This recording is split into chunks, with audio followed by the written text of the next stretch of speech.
How important is education in the country today? And what would it look like if we started looking at education differently than we've seen it for the past 100 years or so in the United States? What if we started looking at hybrid schools a little bit differently? What if we started taking seriously innovative approaches to educating children? My guest today is Jennifer Burns. She is one of the directors at Turning Point Academy, and we're going to dish on the topic of education today, kind of where we've been and where we're going. This is going to be a great conversation. Stick around. I think you're going to be encouraged.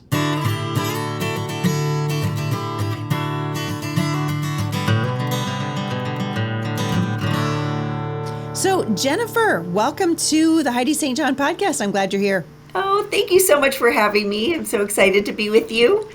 Well, you have a passion, as I do, for education and see, the trouble that, people say, well, trouble's on the horizon. I'm like, no, the horizon's like 10 years behind us now, and it's high noon. And education, the field of education is just literally on fire, right? We're watching what's happening certainly in our public schools. I've been talking about this for a long time, and there are really good teachers in the public schools whose hands have been tied by unions such as the National Educators Association, tying the hands of godly teachers who would be models and encouragers of the next generation, and just basically said, stand down. So we got a huge issue going on across the country right now. You share that passion. Where does it come from? Tell my audience a little bit about who you are and what kind of drove you to Turning Point in the capacity at Turning Point Academy. Absolutely. So I think my passion actually is in potential. I believe so much in these beautiful creations that God has given to us that we can expect so much more from them than what the world says they can do. And so when the Lord got a hold of my heart in my 20s, He really laid on my heart to invest in education. So I left the workforce. I was a marketing consultant, loved my job, loved what I was doing, but I loved my son more. And he called me home to be a stay-at-home mama. And I thought, okay, what can I do? And I felt like I had such a connection with my son over education. I wanted to give him the best opportunity. And so said to my husband, I think the Lord's calling me to homeschool. And he's like, well, we'll see. We'll take this year by year. And I immediately just fell in love with being a homeschool mom, investing in the homeschool community, kind of used the tools that he gave me in business to help really foster an excellence in education in the homeschool community in my area. So first in the way of an enrichment program that I started about 21 years ago. And where is this? I'm sorry? And where was this? Barrington, Illinois. Okay. So we are a northwest suburb of Chicago, about an hour outside of the city. Safe distance? A safe distance, you're right. You're right. It used to be, we're close enough to go into the city. Now it's like, that was me too. I grew up in Portland, and same thing. Like, we were like close enough to go into the city. We loved the city, and now we're just like, and how far away from the city can we get? Exactly. Yeah, which sad. is a shame. Portland is such a lovely, one of my favorite bookstores is in Portland. Powell's. Yeah, Powell's. Yes. Yeah. And now, like, you're taking your life in your hands going down there. It's crazy. Right. The Pearl District, people are moving out. It's just sad. But it's a reflection. Honestly, not to make it all about education, but it's a reflection who's leading there right now, where they came from. These ideologies didn't just come from nowhere. Right. Well, I am convinced actually that much of the despair that we see in young people is because we've lowered the bar so 100%. Significantly for them. Yep. They're not idiots. They understand that the bar has been set low, and as a result, they're not prepared. Right? They're not prepared for the trials of life. Life is hard. Yeah. And you need to be prepared for that. And that is a preparation that happens over years, right? 18 years is supposed to prepare us then for the trials and tribulations of adulthood, and they were not prepared for that. So they don't know how to handle it. And that's where the anxiety comes from. And then you put on top of that, we're teaching young people that your feelings are the most important thing, and that the highest aspiration is not to feel uncomfortable, right? So we don't want to feel anxiety. We run from it, as opposed to setting the bar high for our kids and saying, "Oh, you had a bad day. Okay, let's talk about that. All right, now let's get on with your life," right? Because that's how it's going to be. And now we see kids who they're offended if you call them by the wrong pronoun. I mean, so much of this coming from a Marxist education system that is injuring children and turning them into adults who are absolutely brainwashed and emotionally damaged. And we are seeing this every single day in every state of the union. We're seeing it in the government schools around the world, particularly in Europe and Great Britain. And I just think, boy, for those of us, and I'm thinking you're in the same camp here, I never planned on homeschooling. I just thought, this is the dumbest thing. Why would someone do that? You got a perfectly great opportunity to send your kid to school, and you can get some laundry done, maybe take a second job, whatever. I never planned on homeschooling. Did you plan on it? No, not at all. I had never even heard of homeschooling. The way I heard about it is my son's first daycare provider was a homeschooling mom. And so when the Lord really got a hold of my heart and then said, okay, you need to be a stay-at-home mom, I thought, what am I gonna do? And then I thought, oh, I'll homeschool. And that Yeah. just delighted me to no end to be in charge of his schooling. Yeah. And actually, interestingly, it came from a confidence that was built because I took control of his medical needs. Like, he was a really sick kiddo, and kept going to the traditional doctor to say, what do we need to do for him? And realized I needed to know I knew my son better than the doctor did, and knew that something else was going wrong. Boy, moms need to know they should trust their gut when it comes to their kids. And we're told Exactly. again, I mean, it just goes back to all this stuff. We've been told, oh, no, don't trust your gut. Trust the experts, Right. right? Don't trust your gut. Trust the science, whatever the science is of that Exactly. particular day. And moms who generations ago were told, oh, it's a fever, no need to panic, there's this, there's that, the other thing, we're not prepared anymore. And you had a similar experience in that your heart was telling you and your gut was telling you, no, I can do something about this. Right. And once you realize, like, oh, I acquiesced control to this, entity, right? The medical Yep. community. Yep. And then you realize, like, oh no, now I need to take that on myself. And you do that, and you think, well, okay, that wasn't that hard. I can take Yeah. control in other It's areas. so true. Yeah. And it's so It's a gateway freeing and drug so to wonderful. thinking for yourself.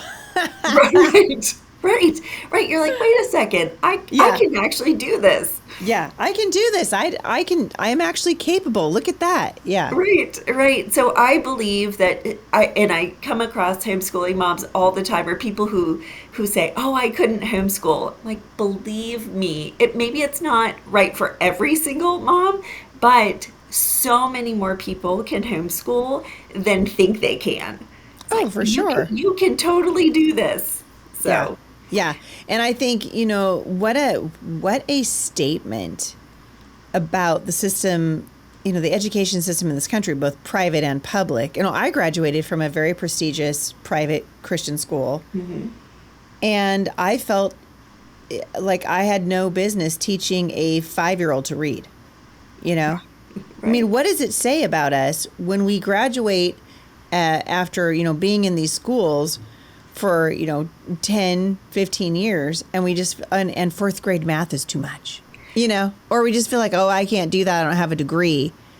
It's insanity when you think about it.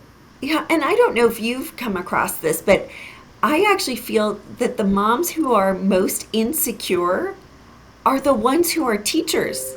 It's the It's true. craziest. I know. It's the Yeah. craziest thing to me. Yeah. I'll come across a mom. Well, I teach elementary ed, but I don't know if I can homeschool my child. I'm like, oh my goodness, you school 30 kids at a time. You certainly can do this. Yeah. Yeah. But So they've been true. brainwashed themselves that it is in fact the institution that does the job the best, and it's not mama, it's not No. dad. So Right. And then the other thing it's done is it's created generations now of parents who legitimately just check out when it comes to raising their children. We're so used to, oh, hey, we'll give the spiritual formation of our children to the priest or the youth pastor.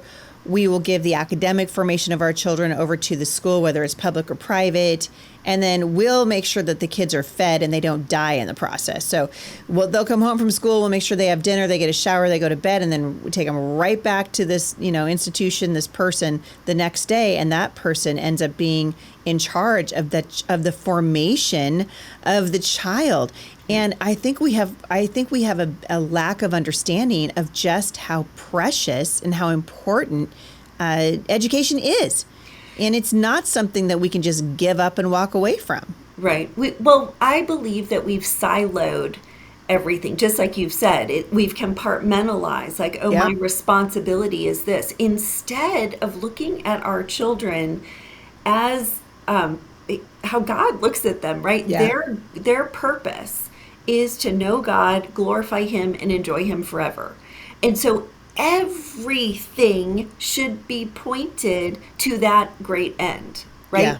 The food you put in their body, the medicine that you give them, the education you give them, like everything should be pointing in that direction. Yep. And so we've lost what our purpose is, I think. And because of that, then we've siloed everything, thinking that education is what? About being a producer and a consumer? Yep.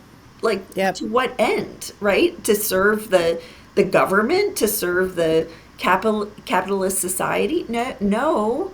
I mean, we're working inside of that, but that's not our purpose. And we No. forget that. Yeah, and I think not only do we forget it, I think it's drilled into us that our purpose is something different than that, right? And so parents feel like this just isn't their lane, and run in our lane. And we really saw this exposed in COVID. I think one of, maybe one of the only silver linings of this ridiculous, thing that we all experienced is that we saw firsthand what was going on in the schools, right? Oh, Because kids were coming home, and in the public schools, for sure, they were doing online learning. And we saw stories in the newspaper of teachers who were like, oh, hey, mom, we don't want your mom and dad in the room while we teach. Parents were seeing on Zoom, teachers with posters up on their blackboards and slogans, Black Lives Matter and no immigrant is illegal and all this stuff. And you start to go, oh, hey, I thought I was just sending you to school so that you could be better at math. But it turns out you're getting a lesson in an ideology that the left is promoting. Did you happen to catch the rant that the president of the NEA went on the other day? no. Oh man, Jennifer, you Google it. It will blow your mind. The woman she was talking about how children, we need to teach them all the things. She just got unhinged, started yelling. It was a little bit like watching, Alexandria Ocasio-Cortez yelling from the stage. She was just yelling about how basically the responsibility for all the children belongs to the public schools, that the children belong to the schools and not to their parents. What a misguided, disgusting Right. way to view our young people. And we got to do a better job. So you get involved in the education of your son. And I'm Yes. assuming that, like me, it changed your life. Completely, Yeah. and radically. It was so empowering. And what I wanted to do is help make sure that other mamas felt compelled to do the same thing, and capable. So it first started with this enrichment program, and then the Lord really called me to start a classical Christian hybrid school. And this was, 20 years ago. Classical education was kind of making its resurgence here in the United States. And there was really, at that time, no such thing as a hybrid school. And so we're trying this crazy idea of kids coming to school 2 days a week and then being with their parents the rest of the days of the week, and really having this beautiful partnership with parents, and really helping them feel equipped to do the job that I knew they could do, and wanted to empower them to do it in an elevated way. And so it's just been a ministry that has been a complete delight to be kind of steering over the past 20 years. And so that's been, And it grew. I mean, how big did that program get? so it started with, I think we had 45 students. It's at 236. We're at capacity as That's crazy. where we are. And what is a complete blessing is that not only do I wear that hat of the head of school there, but then Turning Point USA came to me 2 years ago to help start up Turning Point Academy. And this is their initiative that's focused on spreading virtuous education throughout the country.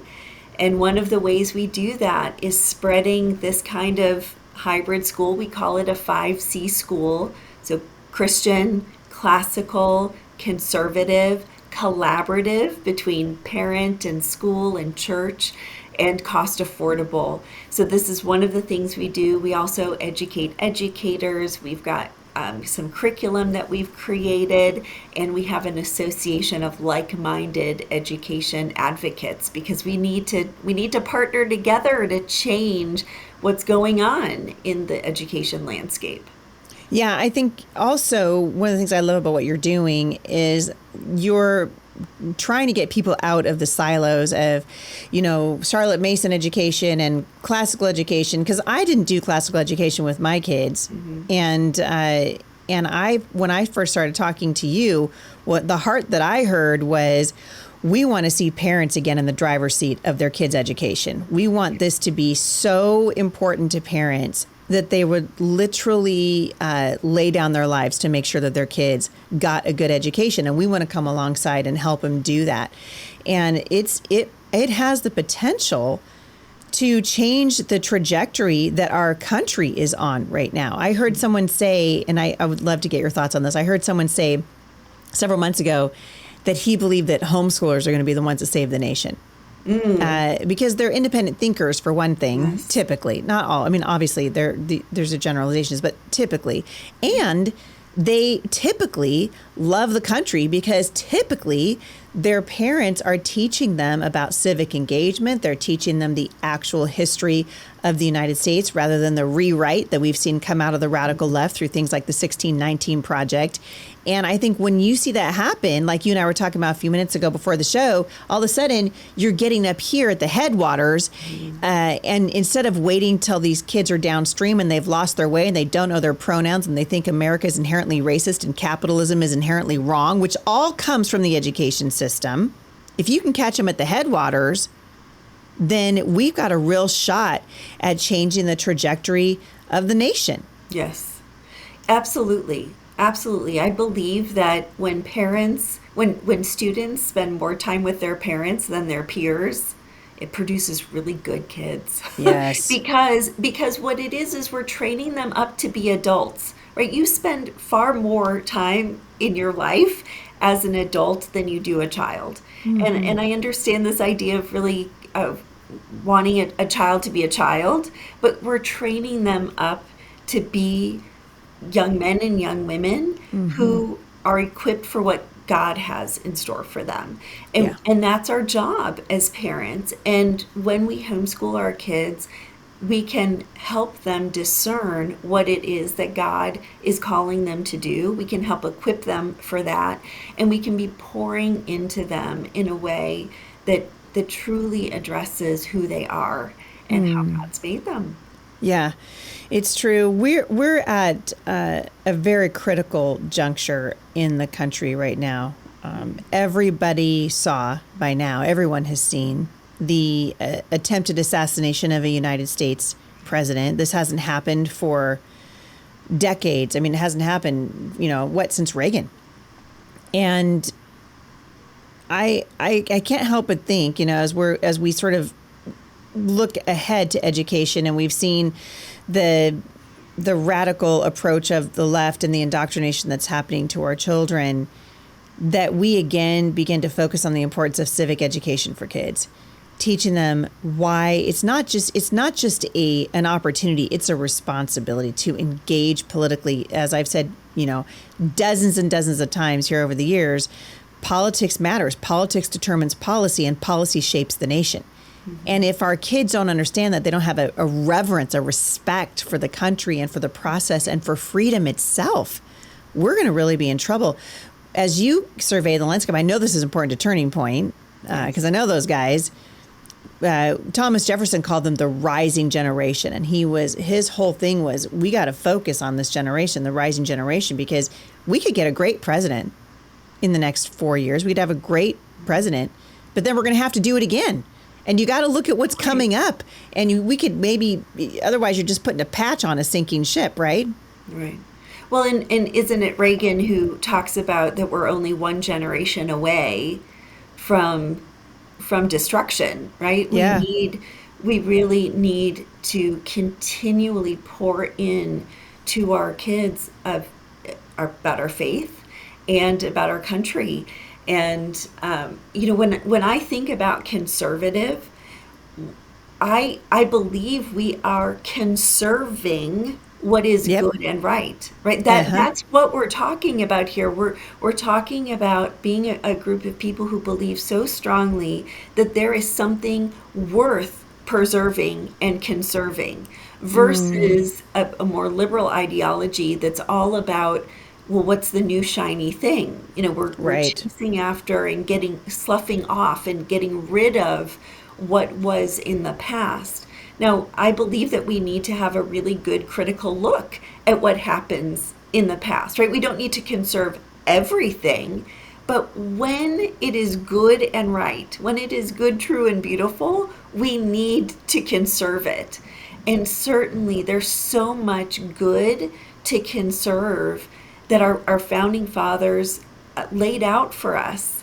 And in this beautiful experiment, it was just, they really had such great forethought, and we need to conserve it, and we need to actively work to do that. So good. The many of the founders of our nation were homeschooled, right? They were educated at home. The genius minds behind such great works as the Federalist Papers, these guys were largely educated at home. And if you look at the trajectory that the country has been on since, there's big government, there's big pharma, there's big fertility, and there is big education.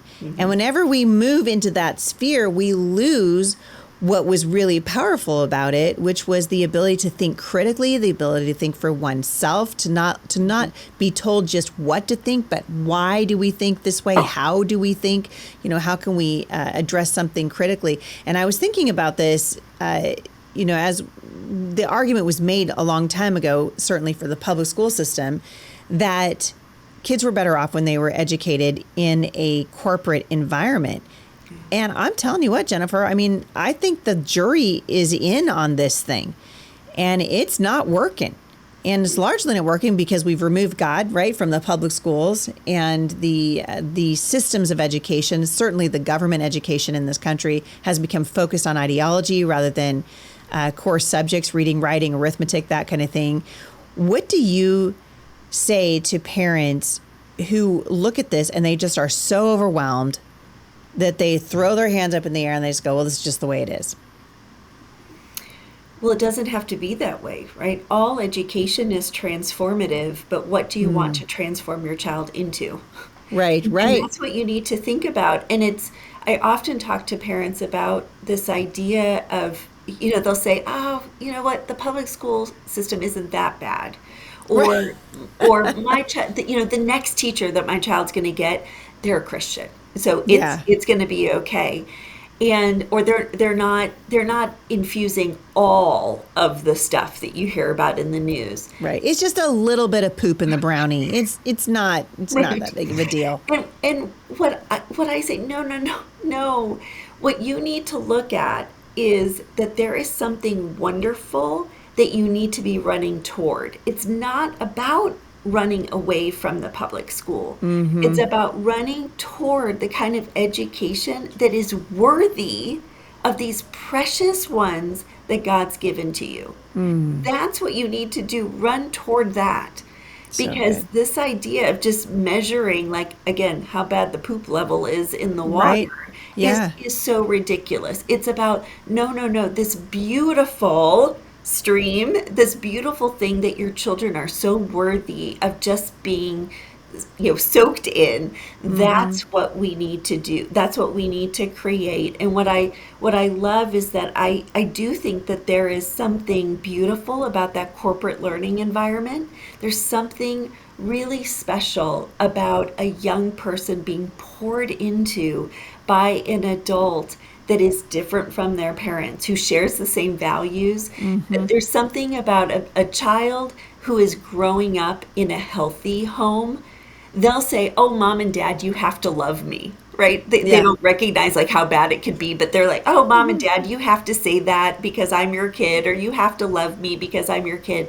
But when you surround your kids with other believers who love them, who love the Lord, and they're pouring into them, then those kids then feel like, "Oh gosh, they don't have to pour into me like that, but they're doing it." And it's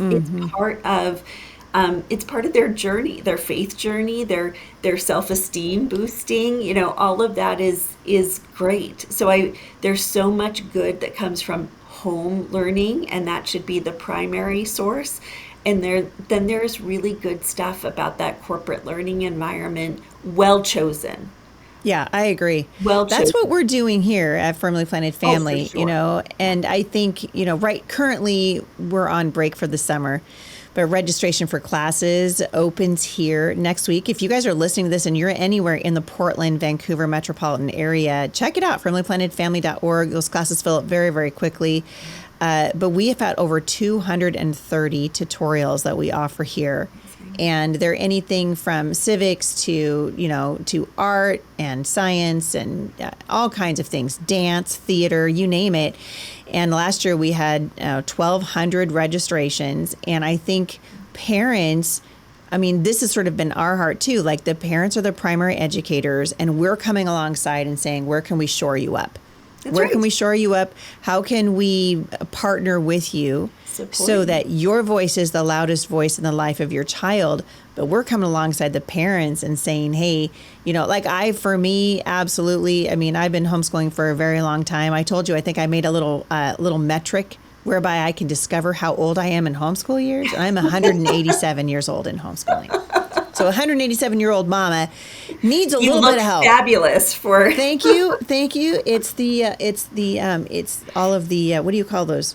The probiotics that you put on your face. It's all that stuff. But There I you think the success of Firmly Planted Family is because the generations that we're seeing now they're looking at education. When I started homeschooling, 27 years ago, I saw something. Finally, the Lord opened my eyes to this thing that I thought was completely insane. I would never want to do it. And the Lord opened my eyes to the possibility Yes. of a tight knit family and what it might look like if we just dipped our feet in the water. And I'm telling you, just like you, I was hooked. Once I figured out, oh, hey, they lied to me.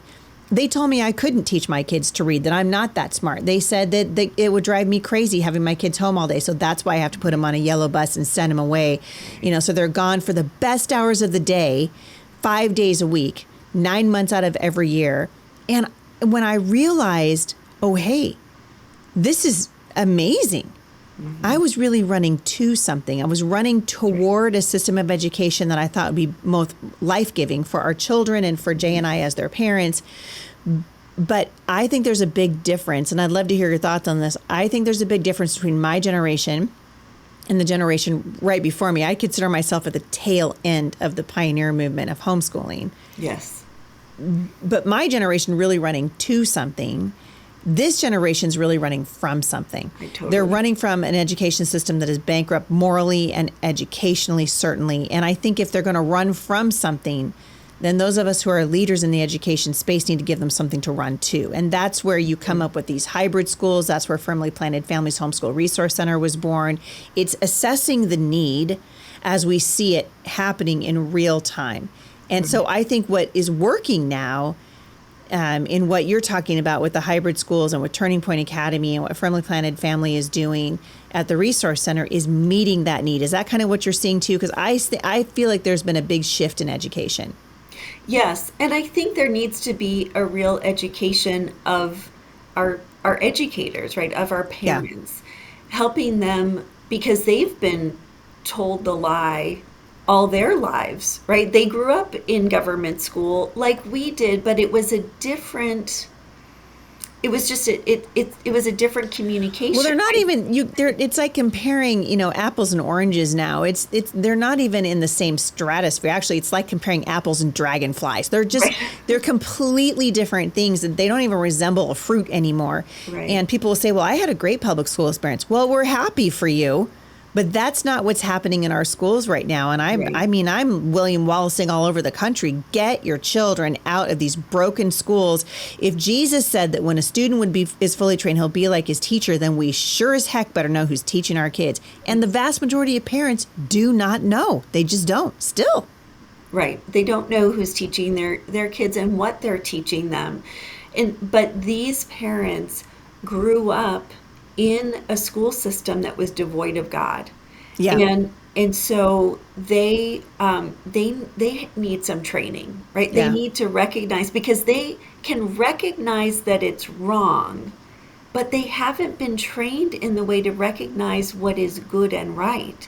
Like, they didn't have it themselves. They have no idea. It's kind of like going to a really good restaurant, and you've only been served by, some mediocre fast food all of your life. And you're like, oh my goodness, I didn't realize how good. The first time you have that medium rare steak. Right. And you realize, oh, hey, my steak's real dry. It has the butter on top. Yeah. And you're just like, I had no idea that a piece of meat could taste this good. Yeah, it's the same thing. And I agree that we have to, and I think that is what I'm so excited about with Turning Point Academy, and certainly with the weekend that I'm going to be participating in coming up next week, because we're trying to get this message out to a brand new generation of parents and educators to say, let's go back to why it matters. Because you gotta have the why down. If you don't have the why, then when it gets hard, and it will get hard, the temptation is just to say, forget it, and just give up and throw in the towel. But if we can educate people as to the importance of education and what it's going to mean for generations to come, I think that's a game-changing strategy. Absolutely, because it's so much more than education. So this conference that we're so excited to have you speak in is July 24th through the 26th in West Palm Beach. It's called. That's not a bad venue. No, it's not. It's not. Although if you gotta go somewhere, go to West Palm Beach. That's right. It's lovely. In July maybe a little hot, but still, it's West Palm Beach. That's right. That's right. So come, everyone. We'd love to have you. But it's really, our focus is on cultivating well-educated minds in a miseducated world. And it's so very important that we open people's eyes up to what that miseducation is and the results that it is. It's harming our society in a very deep way. And so we need to help people understand that. Yeah. And then, what does it mean to be well educated? Because if you weren't raised that way, you don't really understand what it means to be a truly well educated mind and how important that is for the flourishing of each individual student as well as our society. And so we're going to talk all about that. What does it mean to be well educated? How do we teach to that? Who do we need to be as teachers whether you're a home educator, private school educator, or a public school educator, this is really important stuff that you've got to know. Yeah, and you've got a pretty impressive lineup of people that are coming to speak at this event. Who can we expect to see there? So excited to have Alex Newman and Dr. Christopher Perrin, Heather Lloyd. You're going to be there. I have an opportunity to speak. So excited to be able to pour into teachers, and Jennifer Miller. So excited to have everyone there. That's fantastic. And for people who have never attended a Turning Point event, I've been to a few of them, and I will say, you guys know how to do an event. So I'm expecting the Turning Point brand to be all over this thing. I think Charlie Kirk's going to be there for at least a little bit. Yeah. And I think important for people to realize the times in which we live demand a different approach to education. It just absolutely demands it. And we have been now for a long, long time sending kids who with really like squishy thinking out into the culture, and we've got to stop doing it. It's just like the realization that we've got biblically literate Christians everywhere, right? They know all the worship lyrics to all the modern worship songs that are ever written, but they don't know God's word and they can't defend it. And so they get into these situations in the culture and they got their mooring is gone. Right. And so this is an opportunity to, again, sort of recenter. Why is education important? What does it look like to train your children up so that they're equipped? The Bible says train them up so they can give an answer for the hope that lies within them. And so we teach our children the importance of thinking for themselves. And then as parents, I think the encouragement needs to be, don't grow weary. I mean, I got to tell you, Jennifer, I'm on my last kids in high school now. The youngest of my 7. Can you believe it? I can't even believe it. The youngest of my 7 is going to be in high school this year. Our fifth grandbaby arrives a month before our youngest child enters high school. And thank you. I was saying to her the other night, I was talking to Sailor, and we were just talking about, how quickly life goes by. I mean, Jennifer, it's coming at us fast, right? Right. And we have one chance to raise our children. And I think what happens is, certainly when you've been at it as long as I have, you start to just get tired. You start to go, you know what? I don't actually care if you know math. I mean, I've taught long division until my brain hurts from it, and I just don't want to do it. And I want parents to know you're not alone. Right. Anyone can start strong. Yeah. It takes courage and determination to finish strong. Amen. The Bible says in Galatians that, and I love this passage, and everyone's heard it, right? Galatians chapter 6, starting in verse 9, let us not become weary in doing good, for at the proper time we will reap a harvest if we do not give up. And I think part of what you are doing at Turning Point Academy, and certainly this is true for Firmly Planted Family, is we're trying to help parents not give up by giving them the tools, first the motivation, and then the tools and support that they will need to finish well. And it's more important now than it's ever been. Amen. I totally agree. Well, I'm looking forward to seeing you. And again, that conference is being held.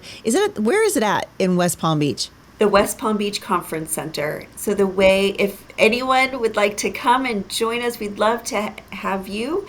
You can go to turningpointacademy.com /training, and you'll be able to register for the event. I love that. Turningpoint.com. Turningpointacademy.com. /training. Yes. I love it. Well, this has just been delightful. Jennifer, thank you so much for coming on the show with me today. I'm looking forward to seeing you. It's going to be next week, so not that far away, and I can't wait to see what the Lord does. Love the passion that you guys have to shore up these educators, remind them why they're doing what they're doing, and then let's just give it all to the Lord, because that's who it's for. And so it's what an incredible time to be a Christian. Really, really. I mean, the stakes are high. The winds of change are blowing. We sense it, we feel it, and we've got a role to play. And so this is an awesome opportunity to do it. We can shine so brightly when it's dark. And so we can be seen. And so may we be that way, and may we raise our children to shine so brightly for him. Amen. Jennifer Burns, has been an absolute pleasure. Thanks for coming on the show today. I'll see you next week. Thank you. For more information on today's guest and on this event that's coming up next week in West Palm Beach, Florida, hop on over to the show notes, HeidiSt.John.com/podcast, or you can go to Turning Point Academy/training and find out more information there. We hope to see you there. Check it out, you guys. You're going to be glad that you came. And also Florida. Come on. You guys, you're driving with me. You are. Thank you guys so much for listening, and I will see you right back here again at the intersection of faith and culture.